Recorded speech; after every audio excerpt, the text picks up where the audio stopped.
نیک بخت جوان ہر وقت حضرت موسیٰ علیہ السلام کی خدمت میں رہا کرتا تھا۔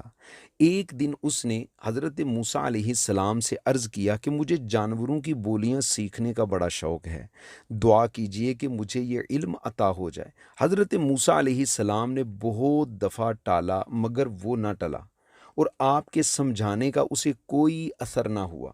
انسان کا خاصہ ہے کہ جس چیز سے اسے روکا جائے وہ اسی کی طرف لپکتا ہے۔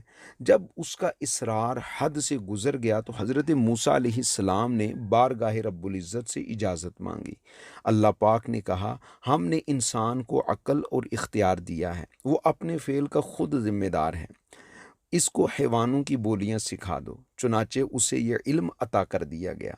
دوسرے دن جب شام کا کھانا کھا کر یہ شخص اپنے گھر کے آنگن میں پھر رہا تھا، اس کی خادمہ نے دسترخوان جھاڑا، اس سے ایک بوٹی گری، کتا لینے کو لپکا، مرغ پاس ہی بیٹھا تھا، اس نے وہ بوٹی اڑا لی۔ کتا منہ تکتا رہ گیا اور مرغ سے کہنے لگا، ہڈی بوٹی میرا حق ہے اور دانا تیرا، تو نے میرا حق مار کھایا۔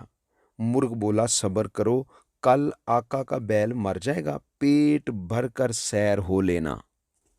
نوجوان نے یہ بات سنتے ہی بیل بیچ ڈالا۔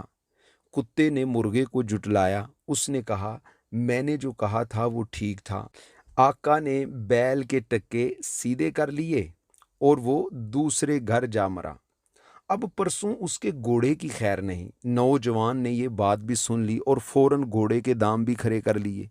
کتا مرغ سے کہنے لگا، گھوڑا نہ مرا اور میں پھر گوشت کو ترستا ہی رہا۔ مرغے نے کہا، آقا نے غلطی کی کہ جو بلا بیل اور گھوڑے پر پڑ کر ٹلنی تھی وہ اپنے سر ڈال لی۔ اب کل آقا کی اپنی باری ہے، اس کے مرنے پر نان حلوہ پکے گا جس سے ضرور ہمیں حصہ ملے گا۔ یہ بات سن کر نوجوان کے ہاتھ کے طوطے اڑ گئے۔